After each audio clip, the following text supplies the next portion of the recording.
નમસ્કાર વિદ્યાર્થી મિત્રો, સરસ્વતી ગ્રુપ ઓફ એજ્યુકેશન દ્વારા ચાલતા આ ઈ લર્નિંગ પ્રોગ્રામમાં હું બ્રિજેશ સાકડેચા ફરી એકવાર આપ સૌનું હાર્દિક સ્વાગત કરું છું.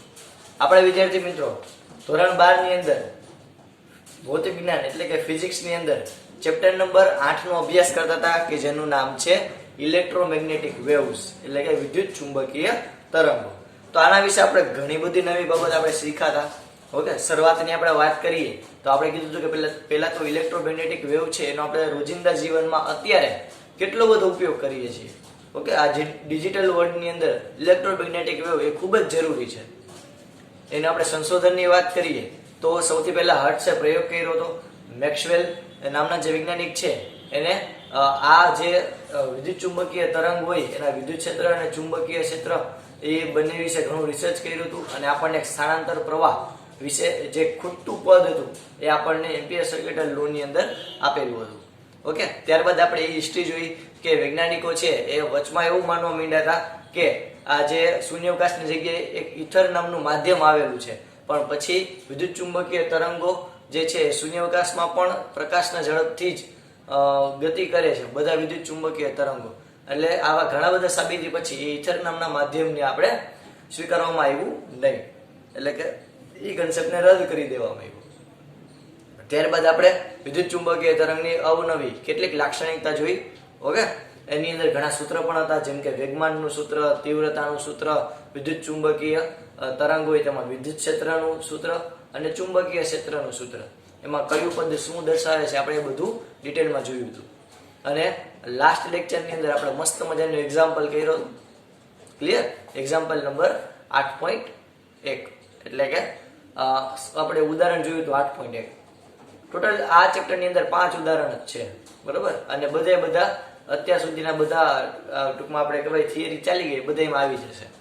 તો હવે આજે આપણે બાકીના 4 એક્ઝામ્પલ કરીએ. ઓકે, ચાલો સ્ટાર્ટ કરીએ. તો સૌથી પહેલા આપણને આપેલું છે સ્વાધ્યાય નથી પણ ઉદાહરણનો દાખલો નંબર 2. તો ઉદાહરણના દાખલા નંબર 2 મસ્ત મજાનું પહેલા તો રીડિંગ કરી દે રંગબેરંગી કલરથી. Example 2, example 8.2.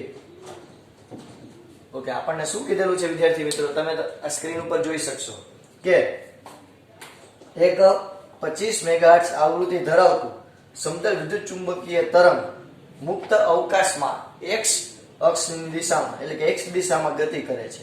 આ આપણને એક વિદ્યુત ચુંબકીય તરંગ છે એ કઈ દિશામાં ગતિ કરે છે એટલે કે એનું ઊર્જાનું વહન કઈ દિશામાં થાય છે, તો કે ભાઈ x દિશામાં થાય છે. આપણને કેટલું આપ્યું તો કે આપણને આપેલી છે આવૃત્તિ 25 મેગાહર્ટ્ઝ. ઓકે, એટલે આ આપણને આવૃત્તિ આપેલી છે f. કઈ કઈ વસ્તુ અહીં આપેલી છે તો કે આપેલું છે f કેટલું તો કે 25 મેગાહર્ટ્ઝ. એટલે આના બરાબર આપણે એમ લખી શકીએ 25 ગુણ્યા 10⁶ હર્ટ્ઝ.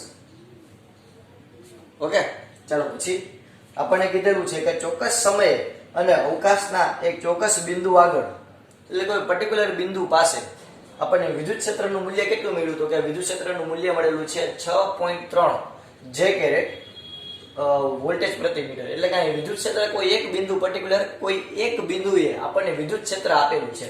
તો વિદ્યુત ક્ષેત્ર E નું મૂલ્ય પર્ટિક્યુલર કોઈ એક બિંદુ માટે આપણને કેટલું કીધું 6.3 જે કેરેટ વોલ્ટ પ્રતિ મીટર. તો અહીંયા આપણને વિદ્યુત ક્ષેત્ર જે છે એ y દિશામાં હશે તો જ અહીંયા પાછળ જે કેરેટ લાગે, બરોબર? તો અહીંયા આપણને આટલી આ બે વસ્તુ આપેલી છે. હવે શું કીધું આપણો વરરાજો શું છે તો કે આમાં આપણે તે બિંદુ પાસે એટલે કે આ બિંદુ પાસે આ ઈ બિંદુ જે આ ઈ પર્ટિક્યુલર કોઈ વેલ્યુ હતું 6.3 ઈ બિંદુ પાસે આપણે ચુંબકીય ક્ષેત્ર ગણવાનું છે કે ચુંબકીય ક્ષેત્ર કેટલું હશે. ઓકે, તો આપણે આકૃતિ મુજબ જોવા જઈએ તો આપણી આકૃતિ કદાચ આવી હશે કે આ રીતે વિદ્યુત ચુંબકીય તરંગ હોય, 3 સમતલ, આ ઓરિજિન O. તો આપણને એવું કીધેલું છે કે જે વિદ્યુત તરંગ જે છે વિદ્યુત ક્ષેત્ર એ y દિશામાં, આને હું કહું y, આને હું કહું x અને આને કહું z. તો આપણું વિદ્યુત ક્ષેત્ર છે એવું કીધેલું છે કે y દિશામાં છે. ઓકે, વિદ્યુત ક્ષેત્ર કઈ દિશામાં છે વિદ્યાર્થી મિત્રો? y દિશામાં.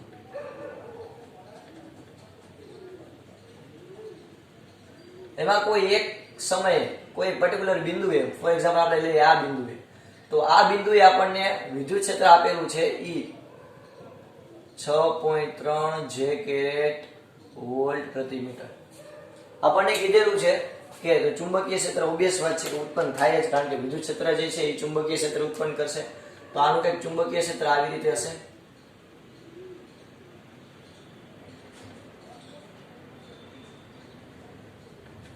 આવી રીતે ચુંબકીય ક્ષેત્ર હશે.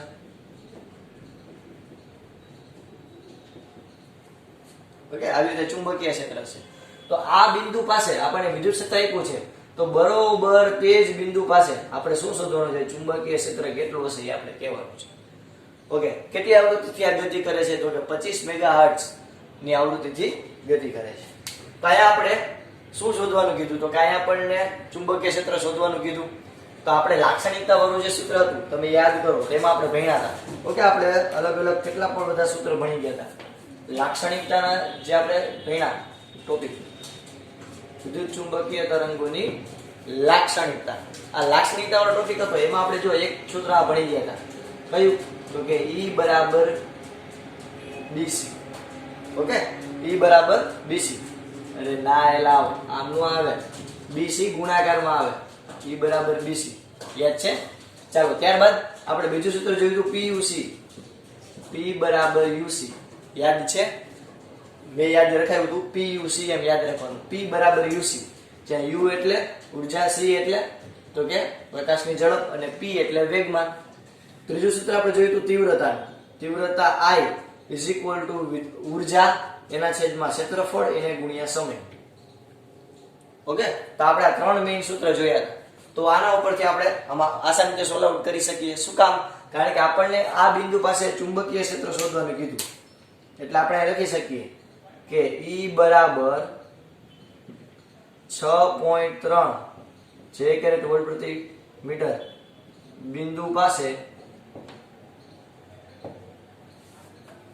ચુંબકીય ક્ષેત્ર B નું મૂલ્ય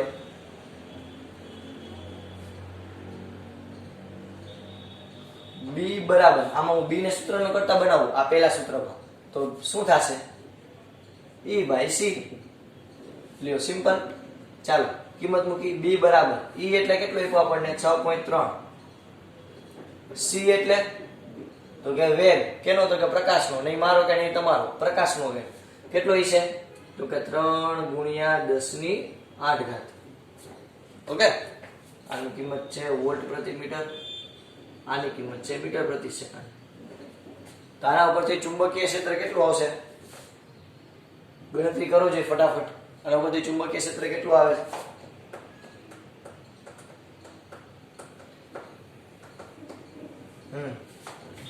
આના ઉપરથી આપણને ચુંબકીય ક્ષેત્ર B નું મૂલ્ય કેટલું મળશે? 2.1 ગુણ્યા 10⁻⁸ ટેસ્લા. લ્યો સિમ્પલ. ઓકે, આ બિંદુ પાસે આપણને ચુંબકીય ક્ષેત્રનું મૂલ્ય મળ્યું. કેટલું મળ્યું? તો કે 2.1 ગુણ્યા 10⁻⁸ ટેસ્લા. ક્લિયર? ઓકે, ત્યારબાદ આપણને એક હજી એક આગળનું સ્ટેપ કે આ આપણને ખાલી મૂલ્ય મળ્યું. હવે એની દિશા કહીએ તો સિમ્પલ છે કે જે પદાર્થ જે છે એ કઈ દિશામાં ગતિ કરે? તો કે x દિશામાં.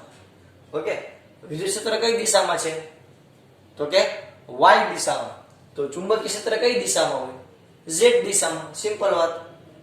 ઓકે, તાનો પછી તમે હજી શું કહી શકો? કે સદિશ સ્વરૂપે લખતા તમે એમ કહી શકો આના પછી કે આપેલ જવાબને સદિશ સ્વરૂપે લખતા.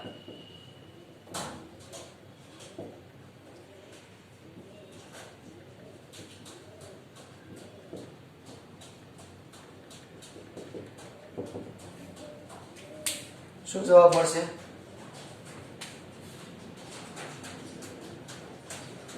B બરાબર 2.1 ગુણ્યા 10⁻⁸ k કેરેટ ટેસ્લા. આવડી જાય? સિમ્પલ. બહુ મસ્ત મજાનો બહુ અઘરો એક્ઝામ્પલ હતો. બરાબર? એક્ઝામ્પલ નંબર 8.2 સિમ્પલ છે. ઓકે, ચાલો ફટાફટ તમે તમારી બુકની અંદર લખી લો.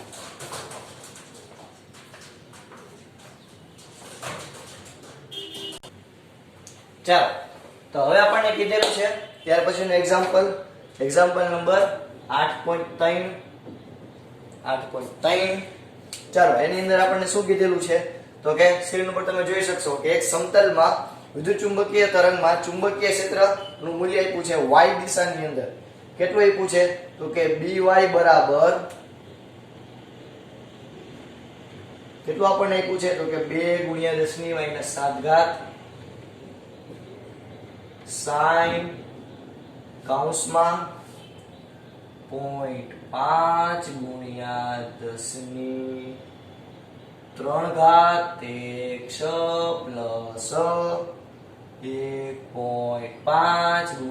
10⁻⁻ t ઓકે આવું આપણને કંઈક આપેલું છે આપણને કીધેલું છે કે તરંગ લંબાઈ એટલે કે આપણે લેમ્બડા છે એ શોધવાની છે કેટલી હશે આ સિવાય આપણને આપેલું છે થોડું આપણે નીચે લખીએ થોડું ગમતું નીચે લખીએ કેવું થોડું ગમતું આયા આપણને લેમ્બડા શોધવાની છે આપણને કીધેલું છે બીજું તો કે આવૃત્તિ કેટલી છે એટલે કે અહીંયા આપણે f શોધવાનો છે ચાલો ત્યાર પછીની વાત કરીએ તો વિદ્યુત ક્ષેત્ર માટેનું સમીકરણ એટલે કે અહીંયા E નું સમીકરણ લખવાનું છે ઓકે તો જો પહેલા તો તમને ખબર હોવી જોઈએ કે આપણે ચુંબકીય ક્ષેત્ર છે એનું મેઇન સૂત્ર શું હતું તો કે આપણે લાક્ષણિકતાની અંદર ભણી ગયા કે ચુંબકીય ક્ષેત્રનું સૂત્ર B ફોર એક્ઝામ્પલ આ કોઈ પણ ઘટક હોય y ની આપણે વાત કરીએ તો B0 sin ωt sorry kx plus ωt એટલે તમે આ ડાઉટ ગમે લખો તો ચાલે ઓકે આટલું ક્લિયર થયું તો આવી રીતે હોય તો આયા આ આપણું B0 છે આ આપણું k છે આ x આ ઓમેગા અને આ t અહીંયા પણ આ ત્રણ વસ્તુ આપેલી છે આપણે લખીએ આન્સર કરીને તો કે અહીં લેમ્બડા નહીં k બરાબર 0.5 × 10⁻³ ઓમેગા બરાબર 1.5 × 10⁻11 ઓકે અને ચુંબકીય ક્ષેત્ર મહત્તમ ચુંબકીય ક્ષેત્રનું મૂલ્ય એ આયા હોય તો મહત્તમ ચુંબકીય ક્ષેત્ર કેટલું આપ્યું 2 × 10⁻⁷ આ ત્રણ વસ્તુ આપણને આપેલી છે ચાલો હવે આપણે સૌથી પહેલા લેમ્બડા શોધીએ એટલે પેલો ક્વેશ્ચન આપણે લખીએ મીન્સ કે પેલું કરીએ અહીં k બરાબર 0.5 × 10⁻³ હવે k નું સૂત્ર શું થાય 2π લેમ્બડા બરોબર તો આપણે શું લખીએ 2π લેમ્બડા હવે લેમ્બડા જે છે એ તો આપણો વરરાજો છે આનો પરથી સૂત્રનો કિંમત મૂકે તો લેમ્બડા બરાબર શું થાય 2π k તો 2 × 3.14 અથવા તો 22/7 જે લ્યો રે અને આનું મૂલ્ય કેટલું આવે 0.5 × 10⁻³ ઓકે આનો પરથી તમને શું મળશે લેમ્બડા ગોતો છે ફટાફટ ઓકે કેટલો આવ્યું લેમ્બડા 1.26 મીટર અથવા તો આની આસપાસ શું કંઈક હશે તો અહીંયા આપણને લેમ્બડા મળી ગયું સિમ્પલ વેરી ઈઝી ચાલો પછી આપણને બીજું શું શોધવાનું કીધું બીજું આપણને કીધેલું છે તરંગ લંબાઈ સોરી આવૃત્તિ તો અહીં ઓમેગા બરાબર 1.5 × 10⁻11 તો આપણને ખબર કે ઓમેગા બરાબર 2πf આના ઉપરથી f બરાબર 2π/ω ઓકે આના પછી આપણે શું લખી શકશું સોરી f બરાબર ω/2π ઊંધું આવશે તો f બરાબર તમે શું લખી શકશો ઓમેગા કેટલું આપ્યું 1.5 × 10⁻11 છેદમાં 2 × 3.14 ચાલો ફટાફટ આન્સર આપો ફ્રીક્વન્સી કેટલી આવે ફટાફટ વિડિયો પોઝ કરીને ફટાફટ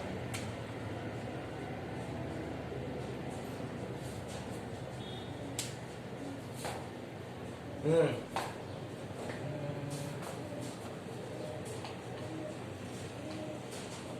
આવતો હોય છે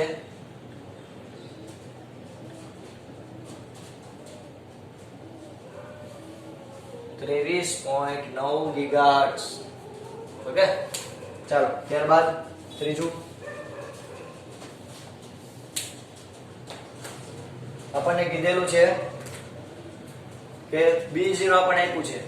હવે આપણે ત્રીજા આપણની અંદર આપણને એવું કીધું કે સમીકરણ મેળવવાનું. કેનું સમીકરણ મેળવવાનું? તો કે વિદ્યુત ક્ષેત્રનું સમીકરણ મેળવવાનું. તો આપણને યાદ હોવું જોઈએ કે વિદ્યુત ક્ષેત્રનું સમીકરણ શું છે? તો કે E માની લો કે અહીંયા x હોય તો શું થાય? તો કે E0 sin omega t plus kx. તો આટલું સમીકરણ તો એમનેમ જ રહે. sin કૌંસમાં omega t plus kx એટલું તો એમનેમ જ રહે. ફેરફાર ક્યાં આવશે? અહીંયા વિદ્યુત ક્ષેત્રનું તમારે મહત્તમ મૂલ્ય જોઈ. વિદ્યુત ક્ષેત્રનું સૂત્ર લખવા માટે તમારે આ વિદ્યુત ક્ષેત્રનું મહત્તમ મૂલ્ય જોઈ. તો મહત્તમ મૂલ્ય મેળવવા માટે તમે શું કરશો? તો કે આ સૂત્રનો ઉપયોગ. કેવી રીતે? તો કે E0 બરાબર B0 into C, એટલે કે મહત્તમ મૂલ્ય. અરે યાર આ સૂત્ર છે, મહત્તમ મૂલ્ય લખવું છે એટલે આપણે અહીંયા E00 લખ્યું. ઓકે, E0 ને અહીંયા B0. તો વિદ્યુત ક્ષેત્રનું મહત્તમ મૂલ્ય એટલે કે B0 into C. B0 કેટલું આપ્યું? 2 × 10⁻⁷. પ્રકાશની ઝડપ 3 × 10⁸. કેટલું આવશે? 60. ઓકે, E0 આપણને પહેલા તો મળ્યું 60. એકમ લખી નાખી વોલ્ટ પર મીટર.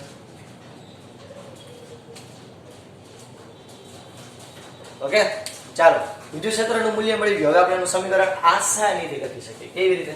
આસાનીથી. એટલે આપણે લખશું વિદ્યુત ક્ષેત્રનું સમીકરણ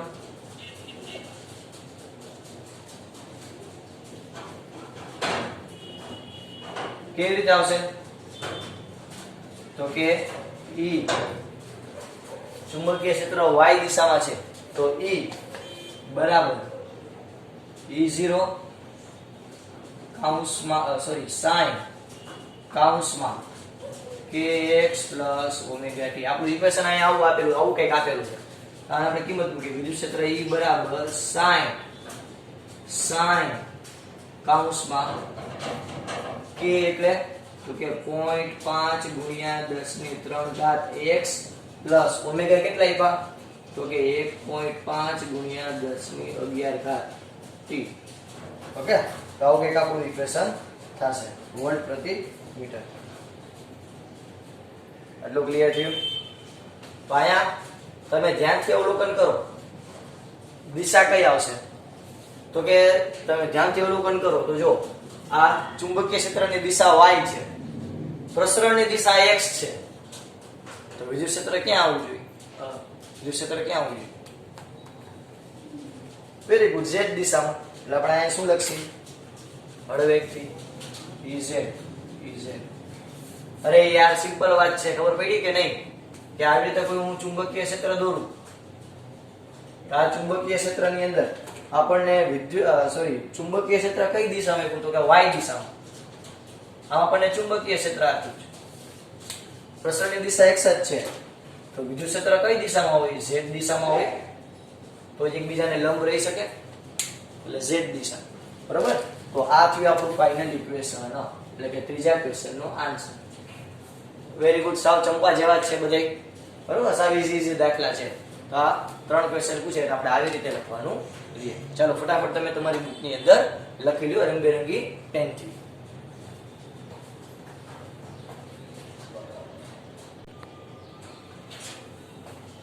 ચાલો વિદ્યાર્થી મિત્રો, લોકલાગણીને ધ્યાનમાં રાખી ફરી પાછું આપણે એક્ઝામ્પલ નંબર 4 ઉપર જોઈએ. સાવ નાના ચંપુ જેવા દાખલા. એક્ઝામ્પલ નંબર 4 સ્ક્રીન ઉપર જુઓ તો 18 વોટ પ્રતિ સેન્ટીમીટર જેટલું ઉર્જા ફ્લક્સ ધરાવતો પ્રકાશ એક અપરાવર્તનીય સપાટી પર લંબ રૂપે આપાત થાય છે. ઓકે, તો અહીંયા આપણને કોઈ પ્રકાશ એટલે એક પ્રકારનું વિદ્યુત ચુંબકીય તરંગ જ થયું. એ કોઈ સપાટી અપરાવર્તનીય એટલે તો કે પરાવર્તન ન થતું હોય એવી સપાટી ઉપર આપાત થાય, એટલે કે જેનું પરાવર્તન ન થાય એનું શું થાય? શોષણ થાય. ઓકે, જેમ કે આપણે બ્લેક કલરની વાત કરીએ તો બ્લેક કલર શું કરે તો કે બ્લેક કલર હોય એની ઉપર પડતા બધા પ્રકાશનું શું કરે શોષણ કરે ઓલમોસ્ટ એમ નહીં કહેતો કે બધા 100% પ્રકાશ પણ મોસ્ટ ઓફ પ્રકાશનું એ શોષણ કરે એટલે બ્લેક હોલ હોય એની સોરી માફ કરશો બ્લેક હોલ ક્યાં હોય એમાં એમ જ થાય પણ બ્લેક કલર હોય એ ઉર્જા વધારે શોષે એટલે એનામાં ઉર્જા વધે ઓકે એટલે તમે જુઓ કે જ્યારે કોઈ પણ આપણે તડકામાં કે બ્લેક કલરના કપડા પહેરીને ઊભા રહે તો આપણને ગરમી વધારે લાગે શું કામ કારણ કે જે કાળો કલર છે એ સૂર્યમાંથી પ્રકાશના કિરણો થાય છે પ્રકાશના કિરણ જે છે એને શોષવાનું કામ કરશે એનું પરાવર્તન થવા દેશે નહીં એટલે એને શોષશે એટલે એની ઉર્જા વધશે એટલે કે આપણને ગરમ લાગશે એના કરતા ઊંધું કે જે સફેદ કલર છે એ શું કરશે તો કે એના ઉપર પડતા સૂર્યપ્રકાશનું મોસ્ટ ઓફ શું કરશે પરાવર્તન એટલે આપણને એમાં ઓછી ગરમી થાય એટલે આપણે એવું કહેતા હોય કે ઉનાળામાં કાળા કપડાં પહેરવા કરતા સફેદ કપડાં વધારે પહેરે એટલે ગરમી ઓછી લાગે ક્લિયર તો અહીંયા આપણે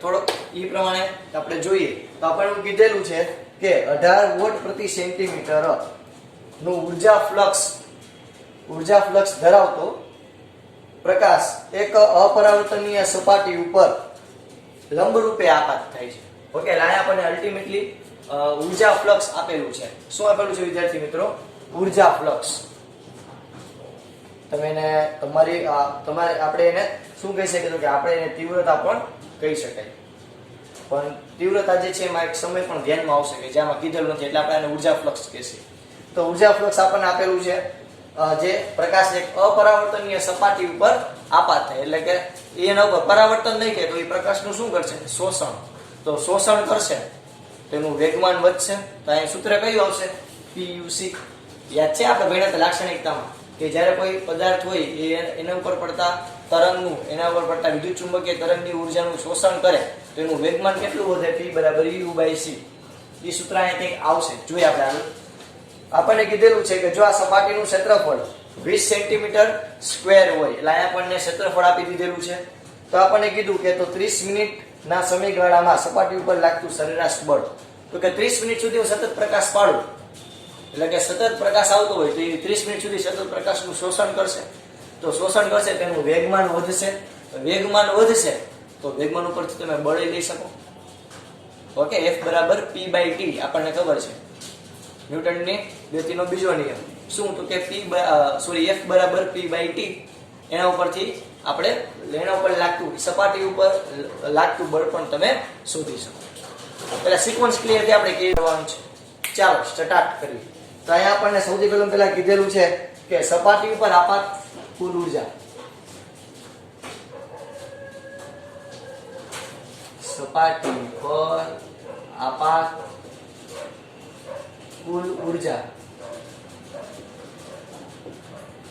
કેટલી છે સપાટી પર આપાત થતી કુલ ઉર્જા તો કે સપાટી પર આપાત થતી કુલ ઉર્જા U બરાબર એક તો આપણને આપેલું છે 18 એટલે કે ઉર્જા ફ્લક્સ 18 વોટ પ્રતિ સેન્ટીમીટર સ્ક્વેર એને ગુણ્યા ક્ષેત્રફળ કેટલું આપ્યું છે 20 સેન્ટીમીટર નો સ્ક્વેર એને ગુણ્યા આપણને આપેલું છે સમયગાળો કેટલા તો કે 30 મિનિટનો એટલે કે 30 મિનિટને આપણે કન્વર્ટ કરીએ તો થાય 30 × 60 આ સમય ઓકે એટલે આના ઉપરથી આપણે શું કહી શકીએ તો કે U બરાબર અરે યાર આ સૂત્ર છે આ U આયા આ AT ને આમ જવા દઉં તો શું થાય આ થાય ને U બરાબર IAT તો આ I રહ્યો આ A રહ્યો અને આ T એ જ સૂત્ર છે ઓકે તો આના ઉપરથી હું U બરાબર શું લખી શકીશ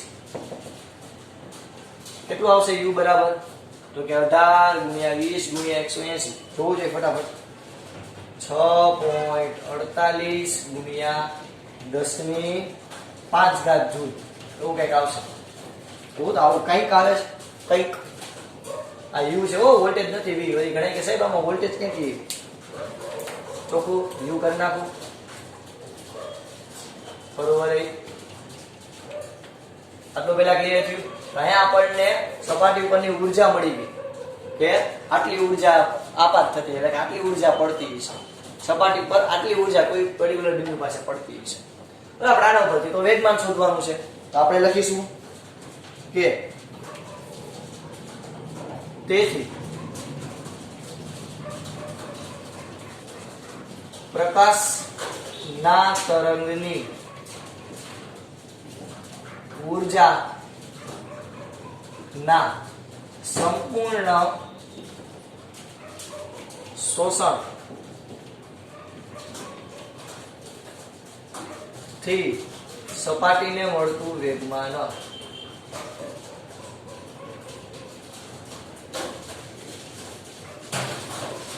કેટલું વેગમાન મળશે સપાટીને? તો કે સિમ્પલ PUC તો P U એટલે 6.48 ગુણ્યા 10 ની 5 ઘાત, C એટલે 3 ગુણ્યા 10 ની 8 ઘાત. વ્યવસ્થિત લખી નાખી 3 ગુણ્યા 10 ની 8 ઘાત.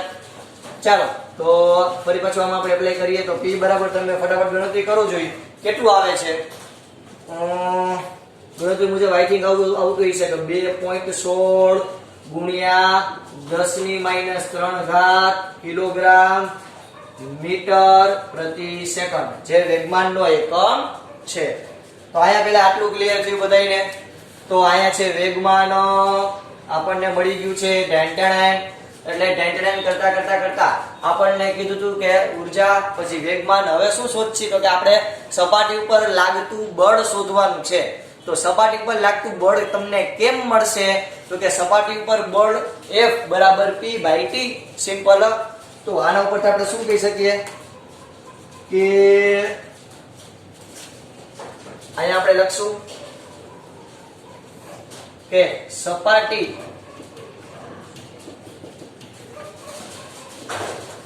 પર લાગતું સરેરાશ બળ સપાટી પર લાગતું સરેરાશ બળ કેટલું થશે તો કે સરેરાશ બળ F બરાબર P/T. F એટલે બળ, P એટલે વેગમાન. કેટલું મળ્યું તો કે વેગમાન મળ્યું 2.16 ગુણ્યા 10 ની -3 ઘાત છેદમાં સમય. વોટ ઇઝ અ સમય તો કે સમય આપેલા છે આપણને 1800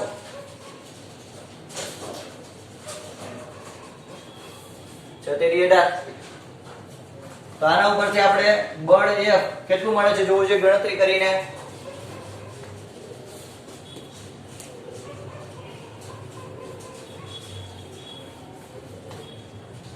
.2 ગુણ્યા 10 ની -6 ઘાત ન્યૂટન. આવું કઈક આવે છે જોવું જોઈએ. 1.2 ગુણ્યા 10 ની -6 ઘાત ન્યૂટન. ઓકે આવું કઈક આવે જોવું જોઈએ ફટાફટ. 1.2 ગુણ્યા 10 ની -6 ઘાત. કેમ ગયા આપણે તો કે સૌથી પહેલા લાગતું બળ શોધવાનું હતું. તો બળ એટલે વેગમાનના છેદમાં સમય. વેગમાન કેમ મળશે તો કે વેગમાન એટલે PUC. તો એના માટે આપણે ઊર્જા જોઈ. તો આપણને આ આપ્યું છે, એ આપ્યું છે, T આપ્યું છે.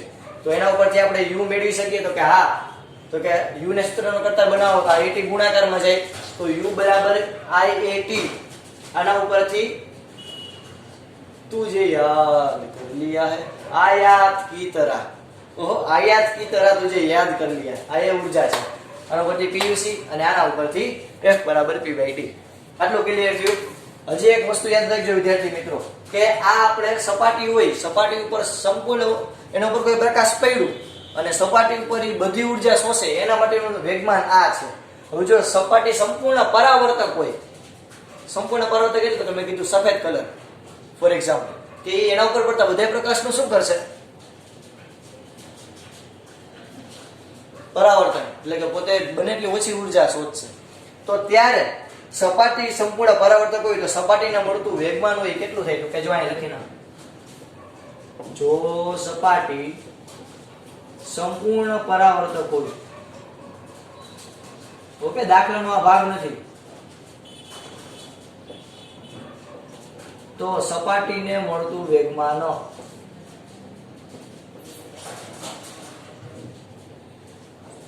આપણે પ્રાયોગિક રીતે કહી શકીએ પ્રયોગ ઉપરથી કે સપાટીને મળતું વેગમાન કેટલું થાય છે તો કે P બરાબર 2UC. PUC નહીં 2UC. ઓકે એટલે યાદ રાખજો કે સપાટી પર મળતું વેગમાન છે ને બમણું થઈ જાય. જો પરાવર્તક સપાટી હોય તો સપાટીને મળતું વેગમાન બમણું થઈ જાય. ઓકે તો આ યાદ રાખજો. ક્લિયર થયું પેલા એટલું વિદ્યાર્થી મિત્રો? તો આજે આપણે કેટલી દાખલી કરી 3 બરોબર. 8.2, 8.3 અને 8.4. ઓકે, દંડ સાવ જંપુ જેવા દાખલા છે. આટલા સૂત્રો તમે યાદ રાખો તો ઈઝીલી આવડી જાય. કેવી રીતે? ઈઝીલી. આ સુધી રાખીએ. આ બધું તમે તમારી રંગબેરંગી ચતરંગી ડુગડુગી વાળી બુક ની અંદર મસ્ત મજાના કલર પેનથી લખી લ્યો. ઓકે, આ સુધી રાખીએ. જય ભારત, જય હિન્દ.